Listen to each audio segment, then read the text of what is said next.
வணக்கம் மக்களே. வணங்கான்னு ஒரு படம் பார்த்தேன். இன்னைக்கு தான் பார்த்தேன். அந்த படம் வந்து ரொம்ப நாள் கழிச்சு பாலா சார் படம் எடுத்திருக்கிறாரே. அவர் ரொம்ப முக்கியமான டைரக்டர். தமிழ் சினிமாவின் ஒரு முக்கியத்துவம் வாய்ந்த ஒரு டைரக்டர். படத்தை பிரம்மாண்டத்தை காட்டியிருப்பாரு. அவரோட அறிவு எல்லாத்தையும் கரைச்சி ஊற்றிருப்பாரு. சரி நம்ம பார்ப்போம் அப்படின்னு பார்த்தேன்.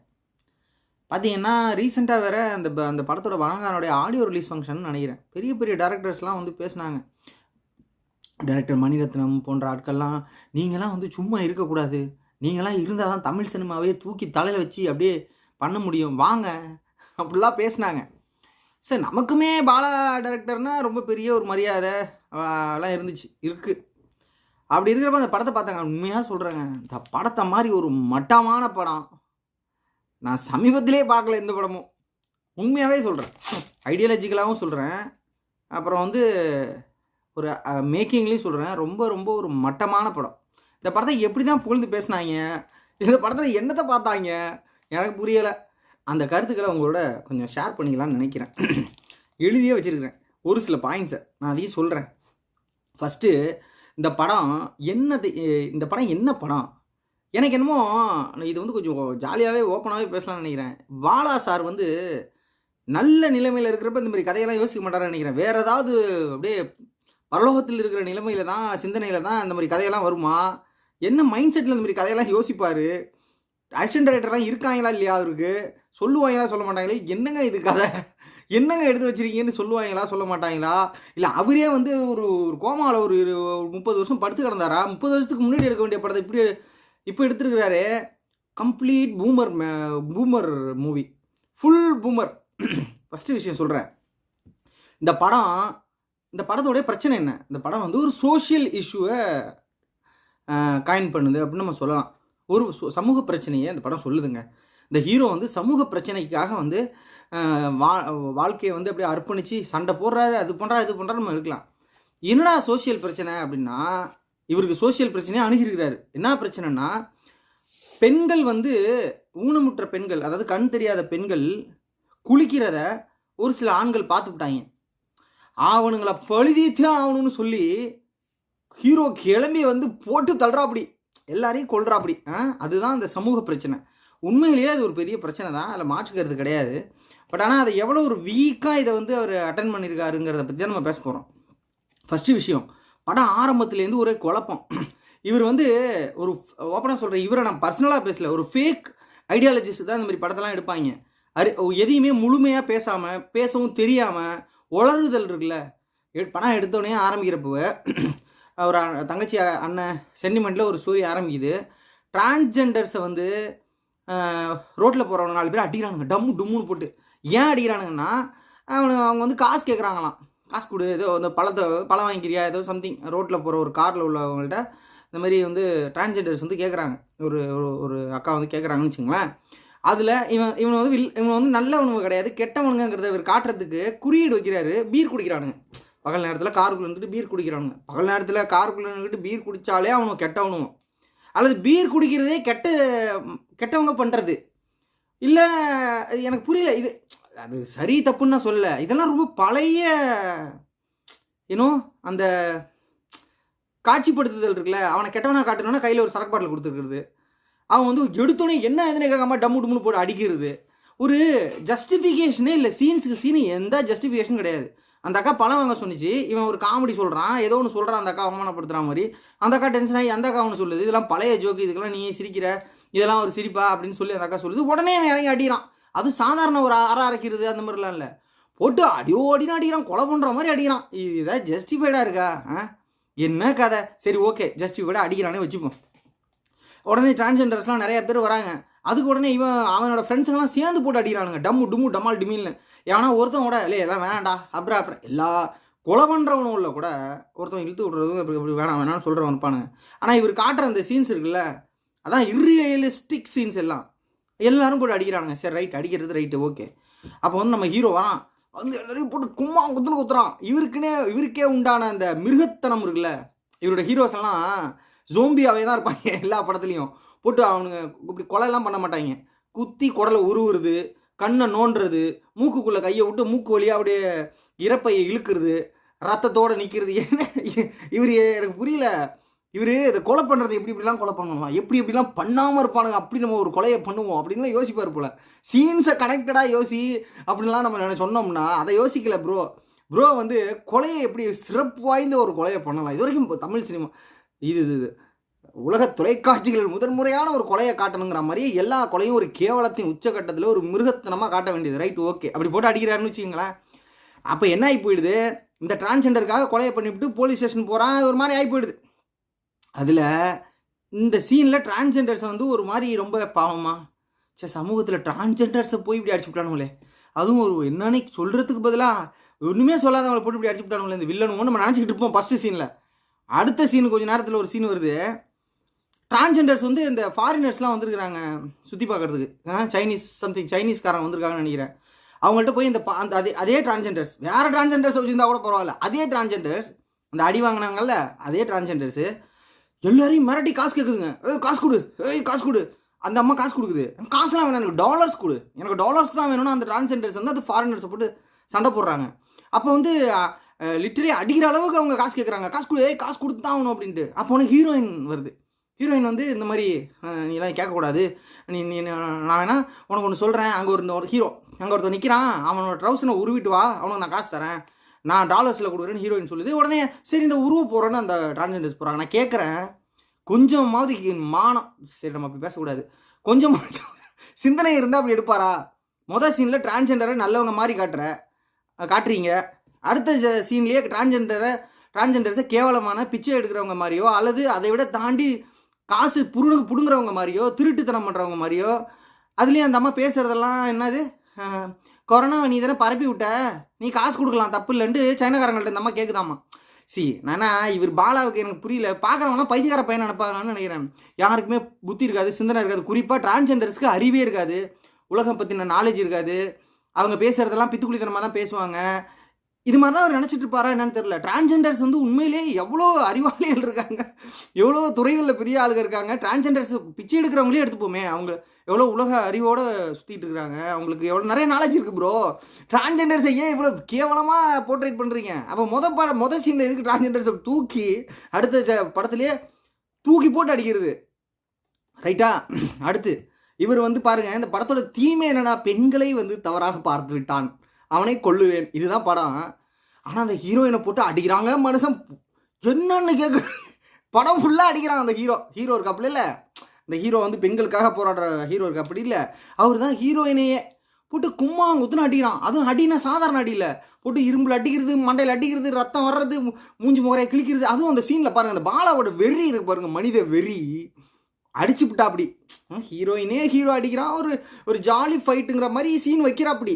அதில் இந்த இடத்த கிழிச்சி அந்த அம்மாவோட உள்ளாடை தெரியுது, இந்த இடம் கிழிஞ்சிருக்கு, அதோடய உட்காந்து பேசுது. அதுக்கு அந்த ஹீரோயின் சொல்லுது, என்னை அடித்தா எனக்கு பிரச்சனை இல்லை, நான் எப்போதும் வந்துட்டு அடி வாங்கிப்பேன், ஆனால் என்னோட கட்டி பிடிச்சி உருண்டு ஹிட் பண்ணாதான் நல்லாயிருக்கும். அப்படி அடிக்க மாட்டானே, ஒரு மாஸ்குலானிட்டி, அது ஆணாதிக்கமாக, அது என்ன கர்மமோ. அந்த ஆண் அப்படிங்கிற அந்த மிருகத்தனத்தை அப்படியே ஒரு ரொம்ப பெரிய க்ளோரிஃபை பண்ணி காட்டுறது. இன்னொரு பக்கம் ஹீரோயின்னா அப்படியே காதல், நீ என்னை போட்டு மிதிச்சாலும் உதைச்சாலும், என்னை போட்டு கும்மாங்குது, என் ட்ரெஸ்ஸை பிடிச்சி நடு ரோட்டில் கிழிச்சாலும், போட்டு கம்பி மேலே டொம்முன்னு அடித்தாலும், நீ என்னை கட்டி பிடிக்கணும், நம்ம 2 பேருக்குள்ள காதல் பண்ணணும் அப்படின்னு நினைக்கணுமா ஹீரோயின். இவர் தான் அந்த பெண்களுக்கு போராடுற அந்த ஹீரோ, இதை சொல்கிற அந்த டைரக்டர். ரைட்டா? அப்புறம் வந்து அந்த ஹீரோயினை போட்டு அடித்தாரா, இதை விட ரொம்ப மோசமான ஒரு சீன் வச்சிருக்கிறாரு. அதை சொல்கிறேன், அவருக்கே தெரியும். அதான் அவர் சரி சொல்லக்கூடாது, அவர் வேறு சிந்தனையில் யோசிச்சிருப்பாருன்னு நினைக்கிற கதையை வரிசையாக சொல்லுவான். இந்த படத்தை வந்து ஓப்பனாக சொல்கிறேங்க, ஒரு மட்டமான சீனை வச்சுருக்கா அப்படி படத்தோட நடுவில் வருது. அதுதான் அந்த மெயின் கதையோட மெயின். அது எவ்வளோ ஒரு மட்டமாக, எவ்வளோ ஒரு வன்மமாக, எவ்வளோ ஒரு கொஞ்சம் கூட ஒரு அறிவு நாணயமே இல்லாத ஒரு சீன் அமைச்சிருக்காருங்கிறத நான் சொல்கிறேன்.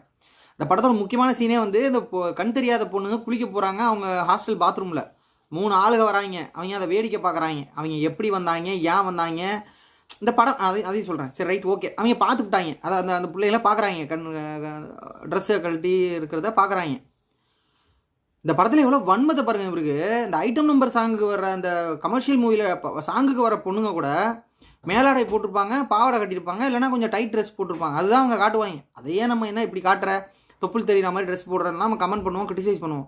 இவர் கிட்டத்தட்ட ஒரு 6-7 பொண்ணுங்களை ட்ரெஸ்ஸை கழட்ட விட்டுட்டு உள்ளாடையும் கழட்ட விட்டுட்டு பின்னாடியிலேருந்து வீடியோ மீன்ஸ் படம் எடுக்கிறாரு. இப்போ ஒரு பொண்ணை சரி நீ அது ஒரு ஸ்ட்ராங்காக காட்டணும், சீனை ஸ்ட்ராங்காக பார்த்திபன் சார் காட்டுவார், அது மாதிரி ஸ்ட்ராங்காக காட்டணுங்கிறதுக்காக ட்ரெஸ்ஸை கழட்ட சொல்கிற ரைட்டு. எத்தனை பேரை கழட்ட சொல்லுவேன்? முதல்ல நீ ஒருத்தவங்களை கழட்ட சொல்கிறதே அயோக்கியத்தனம். அந்த பொண்ணை வந்து இப்படி பார்த்துக்கிட்டாங்கிறத நீ அதை காட்டாமல் கூட காட்டலாம். ஆனால் அத்தனை பொண்ணுங்க ட்ரெஸ்ஸை கழட்ட விட்டு அவங்க பார்க்குறாங்கிற மாதிரி ஒரு சீன் வைக்கிறா. அப்படி அது வைக்கிறது மட்டும் கிடையாதுங்க, அந்த சீனை மட்டும் கிட்டத்தட்ட 10 நிமிஷத்துக்கு மேலே ஓட்டுறாரு. எவ்வளோ ஒரு மோசமான கேவலமான கொச்சையான ஒரு ஒரு மனசுக்குள்ளே அந்த சிந்தனை இருந்தால் தான் அப்படி ஒரு சீனே அவர் வைக்க முடியும் ஒரு மனுஷன். அந்த சீனை அவ்வளோ நேரம் காட்டுறா. அப்படி அதுக்கு அதில் என்ன சொல்ல வராருன்னா, அஸ் அ டேரக்டராக அவர் என்ன சொல்ல வராருன்னா, சரி எவ்வளோ ஒரு முக்கியத்துவமான சீனே அந்த சீன் தான், அதையே நம்ம முக்கியமாக காட்டணும், டீட்டெயிலாக காட்டணுன்ட்டு எல்லா ட்ரெஸ்ஸையும் கழட்டு, எல்லா ட்ரெஸ்ஸையும் மேலால் கழட்டு. ஓப்பனாக சொல்ல போனால் அந்த பொண்ணுங்களை நூடாக காமிச்சா கூட அந்த அளவுக்கு ஒரு மோசமாக கிரிட்டிசைஸ் ஆகிருக்காது. ஆனால் அவ்வளவு கேவலமாக அந்த பொண்ணுங்களை ட்ரெஸ்ஸை கழட்ட விட்டு ஆக்டர்ஸை ஒரு சீன் வைக்கிறா. அப்படி அதை குழந்தைங்க பார்க்கலையா அவங்க படத்தை? நன்னறி கருத்துக்கள் படம் தானே இது, இளைஞர்கள் பார்க்க மாட்டாங்களா? அது என்னது அந்த சீன் என்னது? சரி அது வந்துட்டு போகுது அந்த சீனு, 10 நிமிஷத்துக்கு மேலே அந்த சீன் போகுது. இதுதான் உங்கள் இப்போ பெண் அடிமை ஒழிப்பு படமா? பாதுகாப்பு இந்த மாதிரி சீன் வைக்கிறப்பவே எவ்வளோ ஒரு குரூர மனசில் குரூர எண்ணம், எவ்வளோ அயோக்கிய எண்ணம், எவ்வளோ ஒரு வஞ்சக சிந்தனை, எவ்வளோ ஒரு வன்மம் இருந்தால் தான் இந்த மாதிரி சீனே வைக்க முடியும். இவ்வளோ நேரம் டீட்டெயில் சீன் அந்த உடல். இது எப்படி நான் முன்னாடிலாம் அந்த ரேப் பண்ணுற சீன்ஸ் காட்டுவாங்கல்ல, அப்போ அதை எதையும் காட்ட மாட்டாங்க. அந்த சத்தம் கேட்குறதே 80s படத்துலலாம் சத்தத்தை கேட்குறதே ரொம்ப மோசமாக இருக்கும். அது ஒரு 2 செகண்ட் தான் வரும். ஆனால் இந்த படத்தில் அவ்வளோ மோசமாக அந்த ட்ரெஸ்ஸுகள் சீனை வச்சுருக்கா. அப்படி 10 நிமிஷத்துக்கு மேலே அந்த சீன் வருது. ஆனால் இவர் வந்து பேச வர்றது அதுக்காக தான். சரி ஓகே, அந்த சீனை காட்டினா அப்படி ஓகே, சீனை காட்டுறதா அவங்க பார்க்குறானுங்களே, வேடிக்கை பார்க்குறானுங்க, அவங்க பார்க்குறது எப்படி இவர் கிரிட்டிஸ் போர்ட்ரை பண்ணியிருக்காருனா பார்க்குறாங்களா? ஐயோ, அதாவது மூர்க்கத்தனமாக பார்க்குறானுங்கிறது அப்படி மூர்க்கத்தனமாக இவர் அப்படி பதிவு பண்ணுறாரு. அப்படியா இந்த சீன்ஸ் எல்லாம் கேவலம் ப்ரோ. நான் வந்து நீங்கள் பெரிய டேரக்டராக இருக்கலாம் ப்ரோ, எனக்கு ஒரு கேவலமாக, நான் ஒரு சாதாரணமான படத்தை பற்றி கூட தெரியும், எனக்கே இவ்வளோ அசிங்கமாக தெரியுதுன்னா, படம் எடுக்க தெரிஞ்சவங்க ஐடியாலஜிஸ்ட் பார்த்தா அதை எப்படி பார்ப்பாங்க? துப்புவாங்க. தப்பாக நினைக்காதீங்க, ஒரு பக்கம் இருக்கட்டும். அந்த சீன் ஒன்று போதுங்க, அந்த படம் ஒரு குப்பைங்கிறது. நீங்கள் எவ்வளோ பெரிய டேரக்டர் வேணா இருங்க, தவிர யார் தாங்க சொல்கிறது? சரி ரைட், அது ஒரு பக்கம் இருக்கட்டும். அவ்வளோ ஒரு மோசமான படம் ரைட்டா? இப்போ இந்த சொன்னால கனெக்டிவிட்டி இல்லாத படம்ட்டு முதல் டிரான்ஸ்ஜெண்டரை நல்லவர்னு காட்டுவோம், அப்படியே திடீர்னு அவர் போட்டு மிதிப்பா அப்படிங்கிற மாதிரி. ஹாஸ்டல், லேடிஸ் ஹாஸ்டல், ஊனமுற்றோர் ஹாஸ்டல், அந்த ஊனமுற்றோர் ஹாஸ்டலில் தான் பல பேருக்கு நல்லது செஞ்சுக்கிட்டு இருக்குங்கிற மாதிரி ஒரு சீன் காட்டுறா. அப்படி அதில் தான் இவர் வேலைக்கு சேர போகிறா. அப்படி அதில் 3 பேர் வந்து பெண்கள் வேடிக்கை பார்க்குறான். அந்த 3 பேருமே அங்கே வேலை செய்கிறானுங்களாம்.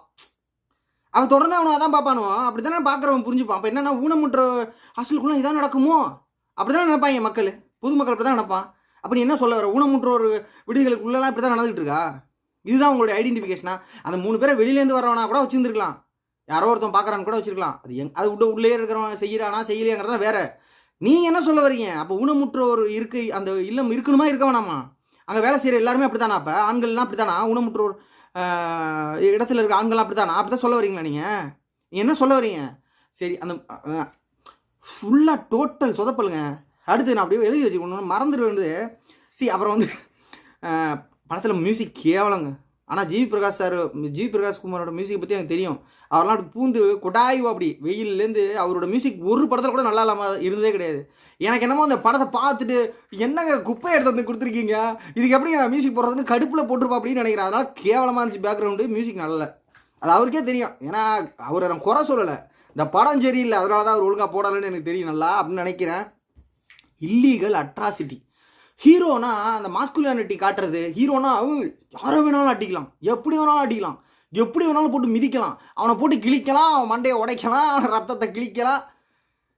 கேவலமான ஒரு இல்லீகல் அட்ராசிட்டி. லீகலாகவே எதையுமே காட்டுறது கிடையாது யங்ஸ்டர்ஸுக்கு. அவங்க அப்போ யங்ஸ்டர்ஸ்னால் பூந்து அடி, குத்து, கொலை பண்ணு, இதுதான் கரெக்டு, அதுதான் ஹீரோயிசம். இப்படி தான் அவர் காட்டுறா. அப்படி படம் எங்கே போயிடுச்சு, அவன் எந்த லெவலுக்கு படம் எடுத்துக்கிட்டு இருக்கிறான். பார்த்து ஐயோ இது வந்தால் இப்போ கேஸ் ஆகிடுமோ, அது வந்தால் பயந்துருமோ, பசங்களுக்கு தவறான விஷயத்தை சொல்லிடக்கூடாது, பெண்கள் பேரை கூட தப்பாக சொல்லிடக்கூடாது, ஆடை விலகிற மாதிரி ஒரு படத்தை எடுத்துடக்கூடாது, அப்படிலாம் பார்த்து எடுக்கிறாங்க. அந்த ஹீரோயிசம் இருக்குல்ல, அந்த ஹீரோயினை போட்டு மிதிக்கலாம், ஹீரோயின் கழுத்தில் போட்டு காலை வச்சு போட்டு வேணாலும் அடிக்கலாம், போலீஸ் ஸ்டேஷனுக்குள்ளே போது போலீஸையே போட்டு அடிக்கலாம், போலீஸு சேரை போட்டு உடைக்கலாம், அவர் பேர் என்ன இன்ஸ்பெக்டரை போட்டு குத்தலாம், இதெல்லாம் வந்து அவன் நல்லவன், அவன் ஹீரோ நல்லவர், அவர் என்ன வேணால் செய்யலாம், பார்க்குறவங்க எல்லாம் 2K கிட்ஸ்லாம் அதே போல பண்ணலாம். இதுதான் அவருக்கு சொல்கிற அந்த நன்னறி படம், சரிங்களா? Illegal atrocity. ஹீரோனா என்ன வேணால் பண்ணலான்னு நினைக்கிறது ஒன்று, ஹீரோவால் தான் எல்லாத்தையும் பண்ண முடியும்னு நினைக்கிறது ஒன்று. இதெல்லாம் ஒரு படத்தில் காட்டுறா அப்படி. இதெல்லாம் அதான் 80s படங்க. அடுத்து அது என்னது, அந்த பாடியை எக்ஸ்போஸ் பண்ணுறது இருக்குல்ல, பாடியை வந்து ஒருத்தன் பார்த்துப்புட்டாங்கிறது தான் படமே. அதுக்காக தான் கொள்றா அப்படி. ஆனால் அந்த பாடியை இவர் எக்ஸ்போஸ் பண்ண மாதிரி கேவலமாக சமீபத்தில் எந்த படத்துலையும் எக்ஸ்போஸ் பண்ணல. ரீசெண்டாக பார்த்திபன் ஒரு படத்தில் பாவம் ஒரு பெண்ணை வந்து உட்கார வச்சிருந்தா அப்படி ட்ரெஸ் எல்லாம் கட்டி விட்டுட்டு. எதுக்கு தான் அப்படி பண்ணுறாங்களோ தெரியல. அவங்களுக்கு என்ன ஹாலிவுட் படத்தில் காமிக்கிற மாதிரி காட்டணும்னு நினைக்கிறேன். ஹாலிவுட் படத்தில் அந்த மாதிரி சீன்ஸ் வந்தால் அந்த சீன்ஸ் வந்து நமக்கு வக்கரமாகவே தெரியாதுங்க. அது கதைக்கு தேவையாகிறது மாதிரி வந்துட்டு போயிடும். ஆனால் நம்ம ஆளுங்க வச்சுருக்காங்க பாருங்கள், அப்படி அதை கொட்டாயினும்னு நினச்சி வைப்பாங்க. கேவலம். பாடி எக்ஸ்போசர் கேவலம் பண்ணி வச்சுருக்கா அப்படி. அதை விட அவமான அந்த படத்துக்கு எதுவுமே கிடையாது. அடுத்து க்ளோரிஃபிகேஷன், அது ரொம்ப முக்கியம். இவர் என்னன்னா, இவரை மாதிரி ஆளுகள்லாம் பெண்கள் கற்பு, பெண்களின் கற்பு போயிடுச்சுன்னா உலகமே போயிடும், பெண்களின் கற்பை பத்திரமா பார்த்துக்கணும், உங்களுடைய ஆடை அப்படி விலகிடுச்சுன்னா அதை பார்த்துட்டானா உங்கள் உயிருக்கே சமம், அது உங்கள் உயிர் வந்து உங்கள் ஆடையில், உங்கள் மார்பகங்களில், அதில் இருக்கிறது இதில் இருக்கிறதுனே கேவலத்தின் உச்சக்கட்டத்தில் பெண்களை தொடர்ந்து நம்ப வைக்கிறாங்க. ஒரு பொண்ணை பார்த்துட்டானுங்கன்னு வச்சுக்கோங்களேன், பார்த்துட்டான் அடிக்கிறான்னு வச்சுக்கோங்க, இல்லை லீகலாக ஒரு ஆக்ஷன் எடுக்கிறாங்கன்னா, நீ ஒன்றும் ஃபேண்டசி மூவி எடுக்கல, ஒரு நடைமுறையில் நடக்கிற கதையை எடுக்கிறீங்க. அப்போ லீகலாக என்ன எடுப்பாங்க, லீகலாக என்ன நடக்குங்கிறத பற்றி தான் பேசணும், அதுதான் படம். அப்போ அந்த பெண்கள் பாருங்க கடைசியில் ஜட்ஜிகிட்ட போய் அழுகுது, உடம்பு இப்படி பார்த்துட்டான், எங்கள் வழியை நீங்கள் புரிஞ்சிக்க முடியாது. தெரியும் பாவம், கண்ணு தெரியாத பிள்ளைங்க, எங்கள் வழியை நீங்கள் புரிஞ்சிக்க முடியாது. இந்த தாலி காத்த காளியம்மன் சென்னிமன் படத்தில் அழுவாங்க, எங்கள் தாலிக்குள்ளதாங்க என் உசுர் இருக்குங்கிற மாதிரி தொடர்ந்து பெண்களை உடம்பை எக்ஸ்போஸ் பண்ணுறது தான் அவங்களோட மானம், அவங்களோட உயிர். அந்த எக்ஸ்போஸ் ஆகிடுச்சுன்னா அவங்க உலகமே போயிடும், அசிங்கமாயிடும். அதே போல் இவனும் தங்கச்சிக்கிட்ட சொல்ல மாட்டான் அந்த விஷயத்தை. அவன் தங்கச்சி, ஹீரோவோட தங்கச்சிக்கிட்ட, நீலாம் அதை தெரிஞ்சுக்கக்கூடாது, இது மிகப்பெரிய தப்பு நடந்து போச்சு, அதனால தான் அவனோட கொலை பண்ணிட்டேன். இது இந்த பெண்களை எட்டி பார்த்துருக்கானுவோ, குளிக்கிறத எட்டி பார்த்ததுக்கு இவன் கொலை பண்ணதுக்கு அதை அந்த பெண்ணிட்டே சொல்ல மாட்டானா, ஒரு வயசு பொண்ணுகிட்டே சொல்ல மாட்டான். இவன் யோக்கியன். அதாவது க்ளோரிஃபிகேஷன், பாடியை க்ளோரிஃபை பண்ணுறது, பெண்களுடைய உடலை க்ளோரிஃபை பண்ணுறது, அதன் மூலமாக அந்த உடலுக்கு ஒரு புனிதத்தை ஏற்படுத்துறது. அந்த புனிதத்தை ஏற்படுத்துறது மூலமாக அந்த உடலை வந்து ரொம்ப பத்திரமாக பார்த்துக்கணும், அது வெளியில் தெரிஞ்சிடவே கூடாது. அதை ஒருத்தவன் பார்த்துட்டானா அதை விட அயோக்கியத்தனை எதுவுமே கிடையாது, அவங்கள கொள்கிற அளவுக்குள்ளே கொண்டு போகலாங்கிறதுக்குள்ளே இன்னொரு ஆப்போசிட் இன்னொரு பக்கம் நேரமாக இருக்குது. கொலை பண்ணுற அளவுக்கு ஒரு பெண் உடலை பார்க்கறது பிரச்சனைக்குரிய விஷயம்னா, அந்த பெண் உடல் அவ்வளோ புனிதத்துவம் வாய்ந்ததுங்கிறத தான் நீ அல்டிமேட்டாக சொல்ல வரீங்க. இது வந்து கேவலமான ஒரு ஆன்டி ஃபெமினிஸ்ட் மைண்ட் செட்டு. அதாவது ஒரு உடலை பார்க்குறது தவறுங்கிறது சொல்கிறது மட்டும் இல்லாமல் அது லீகலாக எப்படி அணுகணும், உன் உடம்பை பார்த்துட்டா அது ஒன்றும் உனக்கு அசிங்கம் கிடையாது, மீன்ஸ் உனக்கு எதுவும் உனக்கு எதுவும் இழந்துடுறது இல்லை, அது அவனோட மனப்பிரட்சி சம்மந்தப்பட்ட பிரச்சனை அப்படின்னு சொல்லி ஒரு டைலாக் கூட வைக்கல. அது அந்த ஊனமுற்ற அது பேர் என்னது, அந்த ஊனமுற்ற வாடனா அந்த அம்மா, ஒரு அம்மா இருப்பாங்க ஊனமுற்றவங்க, அவங்களும் ஊனமுற்றவங்க, அந்த அம்மா ஒரு டைலாக்காவது சொல்லியிருக்கலாம். உங்கள் உடம்பை பார்க்குறது வந்து ஒரு அயோக்கியன் பார்க்குறது வந்து ஒன்றும் உயிர் போகிற பிரச்சனை கிடையாது, அந்த அயோக்கியனுடைய மூளை சிந்தனை அப்படி சீல் பிடிச்சிருக்கு, அதனால் வந்து நீங்கள் வருத்தப்படாதீங்க, கவலைப்படாதீங்க அப்படிங்கிற ஒரு டைலாக் கூட இல்லை. அப்படின்னா நீ என்ன சொல்ல வர, க்ளோரிஃபை பண்ணுறது தானே உடம்பை, பொண்ணுங்களோட மானம் கற்பு அதை தானே பேசுகிற, அதை தானே அந்த படமே பேசுது. கேவலம் இல்லையா அதெல்லாம்? ஏன் ப்ரோ? அடுத்து என்னது, கனெக்ஷனே இல்லை ப்ரோ, சீனு கனெக்ஷன் இல்லை. ஒருத்தர் மூணாவது, சரி படத்தை பார்த்தவங்களுக்கு புரியும், ஒரு சீனுக்கு இன்னொரு சீனுக்கு கனெக்ஷனே இல்லை. எதுக்கு இவன் வரான், எதுக்கு இவன் உட்காடுறான், ஹீரோயின் எதுக்கு இங்கிலீஷ் பேசுது, திடீர்னு எதுக்கு அங்கே போய் இது ஹிந்தி பேசுது, திடீர்னு எதுக்கு இவன் அடி வாங்குது, ஃபர்ஸ்ட் ஹாஃப் ஃபுல்லாக ஹீரோயின் இருக்குது, செகண்ட் ஹாஃப் ஃபுல்லாக ஹீரோயின் எதுக்கு இருக்குதுன்னே தெரியல, பாவம் தங்கச்சி முன்னாடியே நிற்கிது. மூணாவதாக ஒருத்தன் கொலை பண்ண மிஸ் பண்ணிடுறான், அவன் திடீர்னு ஒரு பக்கம் அவனை திரும்பி காட்டணுங்கிறதுக்காக ஒரு லேடிஸ் டாய்லெட்லேருந்து பார்த்துட்டு வரான், அந்த இடத்துல இவன் சாப்பிட்டு உட்காந்துறான். எப்படா இவன் போய் சாப்பிட போனான், எந்த லேடிஸ் டாக்டர் அப்படி திணிக்கிறது இருக்குல்ல, ஒரு ஒரு ஒரு ஒரு ஒரு லீனியராகவே படம் போல. இது ஒரு என்னத்தை சொல்கிறதே தெரிலங்க. ஒரு சீனுக்கு இன்னொரு சீனுக்கு கனெக்ஷனும் இல்லை. அந்த இடத்துல கனவுல ஒரு டக்குன்னு அங்கே ஒரு கார் வருது, அந்த காரில் டமால்னு ஒரு ஏரோப்ளேன் வந்து குதிக்குது, ஏரோப்ளேனுக்குள்ளே ஒரு பேசுகிற ஒரு நாய் நிற்கிது. இந்த மாதிரி நிற்கிற மாதிரி தான் ஒரு சீனுக்கு இன்னொரு சீனுக்கு கனெக்ஷனே கிடையாது. ரொம்ப மோசம், என்னத்தை பண்ணி வச்சுருக்காங்களோ. சரி ரைட்டு. அப்புறம் வந்து ரிலீஜியன், அவருக்கு என்ன பிரச்சனைன்னு தெரிலங்க. ஒரு சர்ச்சில் வந்து ஒரு ஏதோ ப்ரேயர் போயிட்டுருக்கு. அங்கே வந்து பக்கத்தில் வந்து பார் ஒன்று ஓப்பன் பண்ணிடுறாங்க இல்லை என்னன்னு தெரில. ஃபுல் பாட்டு வச்சுக்கிட்டு பாட்டு கேட்குறாங்க. எனக்கு தெரிலப்பா தமிழ்நாட்டில் எங்கே அப்படி நடக்குதுன்னு. இவங்கெல்லாம் என்னன்னு தெரில, நல்லா இருக்கிற தமிழ்நாட்டை வந்து நாசமான தமிழ்நாடு மாதிரியே காட்டுவாங்களா என்னன்னு தெரில ஒரு சில விஷயங்களில்.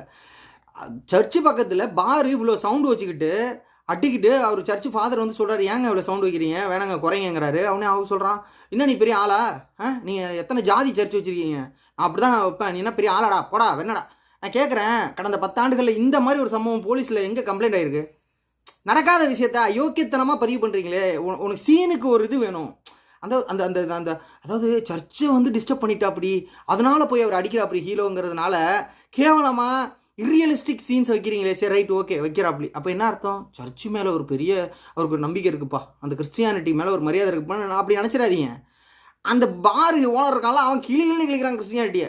என்ன நீ ஜாதி பார்க்கலையா, ஜாதிக்கு சர்ச்சு வச்சுருக்கிற, நான் அப்படி தான் வைப்பேன், நீ மட்டும் பாட்டு வைக்கலையா அது அப்போ நீ என்ன சொல்ல வர? அவன் சொல்கிறது ரைட்டா, இவன் சொல்கிறது ரைட்டா, ஃபாதர் சொல்கிறது ரைட்டா, அந்த பார் ஒன்று சொல்கிறது ரைட்டா? ஏதாவது ஒரு ஸ்டாண்ட் எடுங்க ப்ரோ. இதுவும் பேசிக்கிட்டு அங்கே டிரான்ஜெண்டரை போட்டு மிதிச்சுக்கிட்டு டிரான்ஜெண்டர் அப்புறம் எல்லாத்துலேயும் ஒரு ஸ்டாண்டு கிடையாது. போட்டு மாற்றி மாற்றி மாற்றி மாற்றி பேசுகிறது ரொம்ப மோசமான ஒரு புரிதல் பிரச்சனை. இதெல்லாம் ஒரு ஒரு புரிதல் இல்லாமல் இப்படி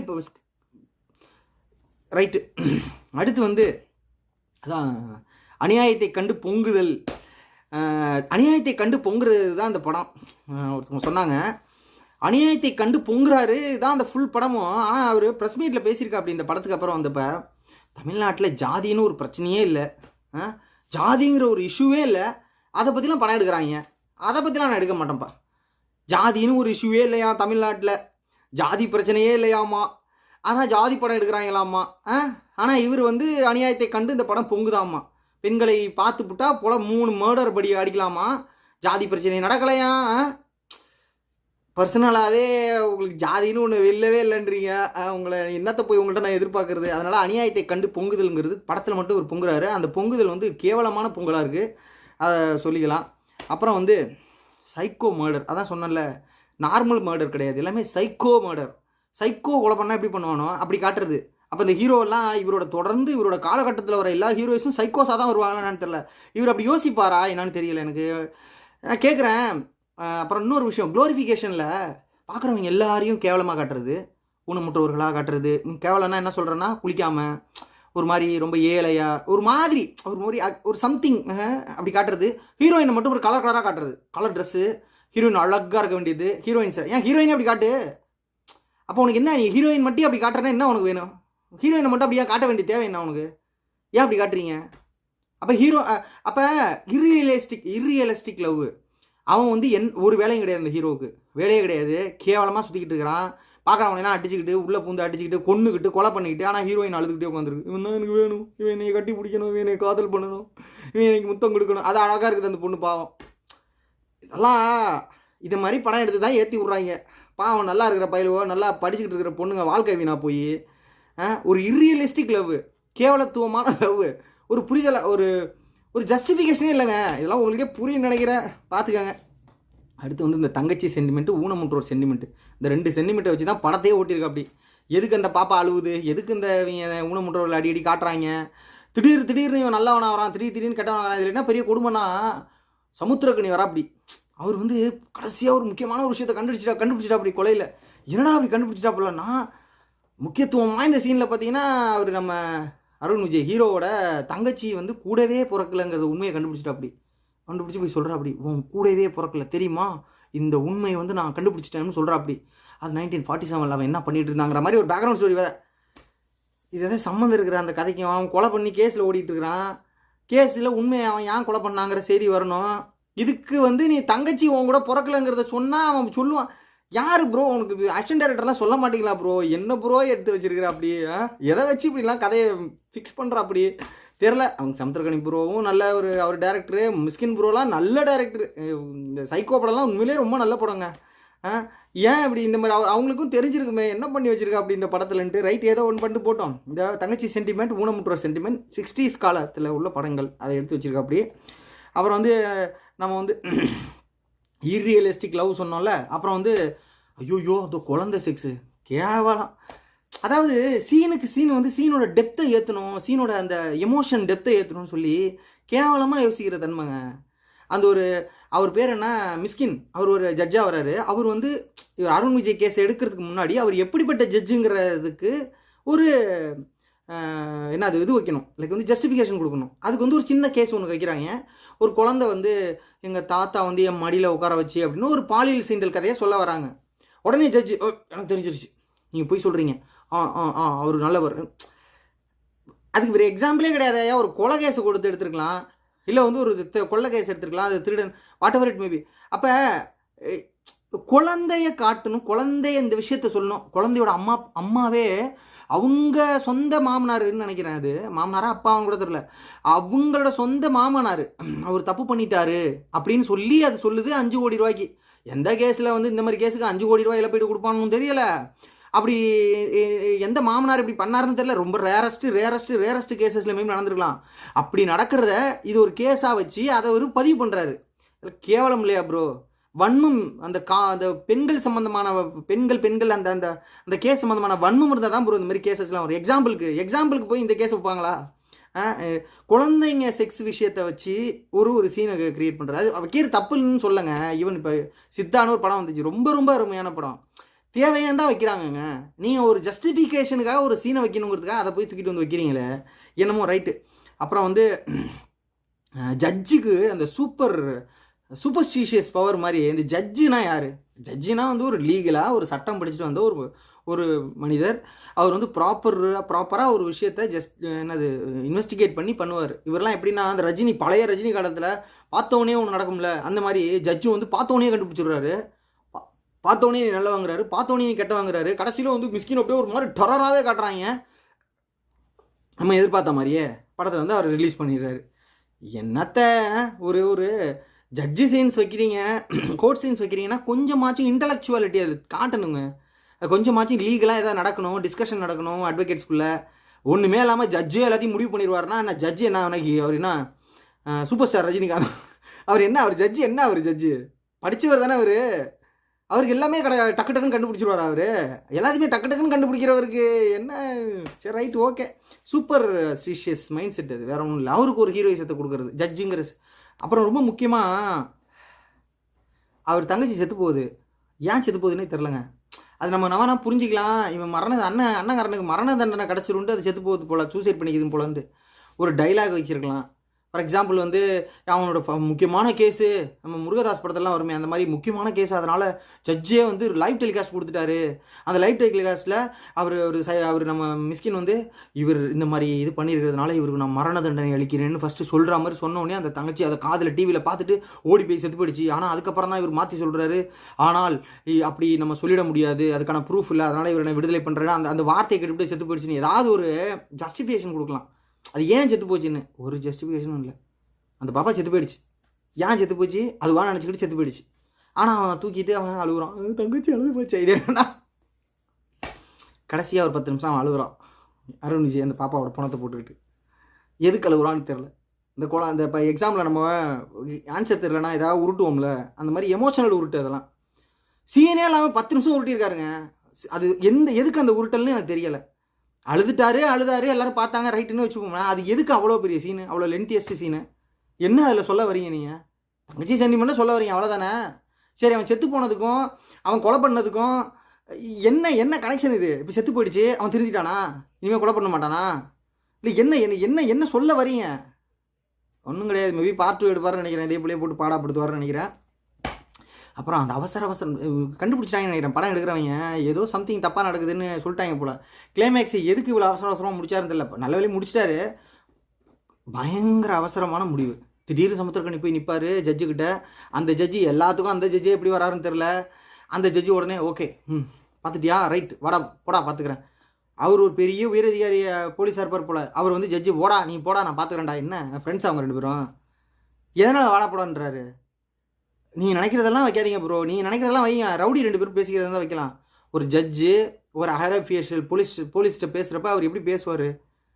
எங்கேயாவது உங்கள் ஃப்ரெண்டுங்க பேசுவாங்க, அதை ஏன் படத்தில் வைக்கிறீங்க? அது கோடிக்கணக்கான பேர் பார்க்குற படம் தானே.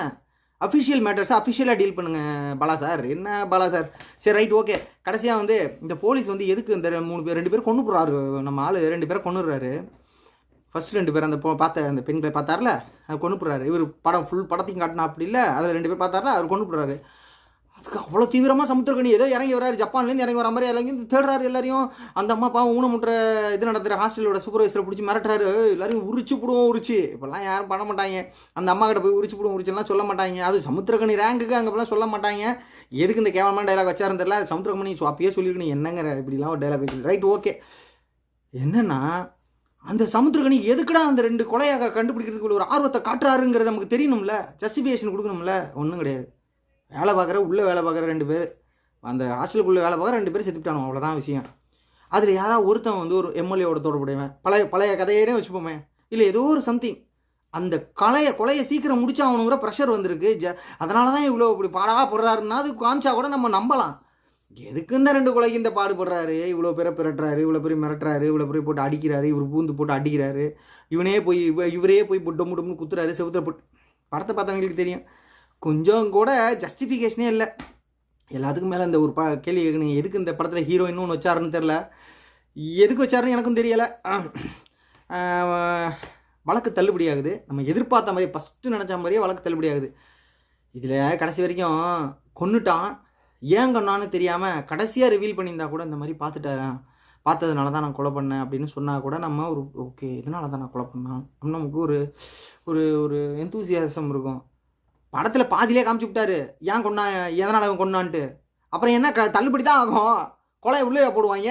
யாருக்கு தெரியாத அந்த படத்தில் என்ன கிளைமேக்ஸ் வரும்னு. என்ன பாலா ப்ரோ, இதில் பெரிய கொடுமை என்னென்னா டோட்டலாகவே வந்து ஒரு மோசமான படமாக இருக்குங்க. இந்த படம் வந்து ஏதோ சமூக கருத்து பேசுகிறதுன்னு இந்த படத்தெல்லாம் போய் பார்த்தீங்கன்னா உங்களை விட முட்டாள் யாருமே கிடையாது. ஏன்னா அவ்வளோ மோசமான ஒரு படத்தை எடுத்து வச்சிருக்காரு. எல்லாரும் மறந்த 80s ரேப் சீன் இருக்குல்ல, அதை விட ஒரு கேவலத்துவமான ஒரு சீனை வச்சிருக்கிற அப்படி 10 நிமிஷத்துக்கு மேலே. அப்புறம் வந்து சென்டிமெண்ட்டுங்கிற ஒரு விஷயத்தை வச்சு செக்ஸ் சென்டிமெண்ட் இந்த 2 விஷயத்தை வச்சு அந்த படத்தை ஓட்டிருக்கா அப்படி. இது என்னமோ காலங்காலமாக அவர் அப்படி தான் பண்ணிகிட்டு இருப்பாரா என்னன்னு தெரியலை. அப்புறம் வந்து இவர் பேசுகிற லாஜிக்குங்கிறது லாஜிக்கே இல்லாமல் இருக்குது. ஐடியாலஜிஸ் வந்து கேவலமான ஐடியாலஜிஸாக இருக்குது. அப்புறம் வந்து பட மேக்கிங்லேயே ஒரு சீனுக்கும் இன்னொரு சீனுக்கும் கனெக்ஷன் இல்லை. ஒரு கேரக்டர் ஏன் வருது, இன்னொரு கேரக்டர் ஏன் போகுதுன்னு தெரியல. சம்மந்தம் இல்லாமல் எல்லாமே நடக்குது. அப்புறம் ஹீரோ ஒரு ஆம்பளத்தன்மையை வந்து ஒரு படத்தில் அப்படியே கொண்டாடுற அப்படி, ஹீரோ தன்மையை படத்தில் அப்படியே கொண்டாடுற அப்படி, பெண்கள்லாம் கேவலமாக தான் இருக்கணுங்கிறதையும் காட்டுறா அப்படி, ஹீரோயின் அப்படி தான் காட்டுறா அப்படி. இந்த படத்தில் வந்து டோட்டலாக பார்த்தா இது ஒரு கேஸுன்னு வேற காட்டுறா அப்படி. இந்த ஒரு கேஸ் தான் இது ஒரு கேஸாக ஓடுது அப்படின்ற அப்படி. எல்லாருமே சூப்பர்மேனாக தான் வராங்க. ஜட்ஜி ஒரு சூப்பர்மேன், அவர் பேர் என்ன சமுத்திரக்கனி ஒரு சூப்பர்மேன், ஹீரோ ஒரு சூப்பருக்கும் சூப்பர்மேன். சபா ப்ரோ 60களில் எடுத்துருக்கலாம் ப்ரோ அந்த படத்தை. பாவம் எது சம்பாரிச்சிட்டீங்க, படம் தமிழ் படம் எதுவும் வரல. ஆனால் ஒன்று மட்டும் சொல்கிறேன் ப்ரோ, நீங்கள் பெரிய இந்த வீடியோ பார்த்துட்டீங்களா, நீ என்ன பெரிய லாடு லபுக்தாசாடா, நாங்களாம் அறிவாள். கேவலமாக இருக்குது ப்ரோ படம். ஏன் லெவலுக்கே நான் சொல்கிறேன், கேவலமாக இருக்குது. தயவு செஞ்சு படத்தை நல்லா எடுங்க. காசு கொடுத்து வரானுங்கள்ல, ஒன்று ஐடியாலஜி பேச தெரிஞ்சால் ஐடியாலஜி ஒழுங்காக எடுங்க. இல்லைனா நம்ம இவர் இருக்கா ப்ரோ லிங்குசாமி டேரக்டர், அவர் ஐடியாலஜி பேச மாட்டார். அவர் ஒரு மாதிரி சாதிய உணர்வோட படம் எடுப்பார், அது வேறு விஷயம். ஆனால் தன்னோட படத்தில் வந்து ஒரு ஜஸ்டிஃபிகேஷன் கொடுப்பாரு. ஒரு சீனை வந்து ஒரு என்ஜாய்மெண்ட், ஒரு என்டர்டெயின்மெண்ட் மூவியாக கொடுப்பாரு. அவர் ஒன்றும் அப்படியே பெரிய இது மாதிரி காட்டிக்க மாட்டார், பெரிய நோலன் படம் மாதிரிலாம் காட்டிக்க மாட்டார். படத்தை என்டர்டெயின்மெண்ட்டாக காட்டுவார். அடுத்து நம்ம லோகேஷ் கங்கராஜ் எடுத்துப்போம். 100% என்டர்டெயின்மெண்ட் வந்து ஷூரிட்டி கொடுத்து போகலாம் ஒரு படத்துக்கு. அது என்டர்டெயின்மெண்ட்டோட படத்தை எடுப்பா அப்படி இல்லையா. மாரி செல்வராஜ் மாதிரி, பாரஞ்சித் மாதிரி, வெற்றிமாறன் மாதிரி ஐடியாலஜிக்குள்ளே பூந்து கொட்டாஞ்சி படம் எடுங்க, கொண்டாடுவாங்க. அவங்க அளவுக்கு நிறைய யங் டைரக்டர்ஸே படம் எடுக்கிறாங்க.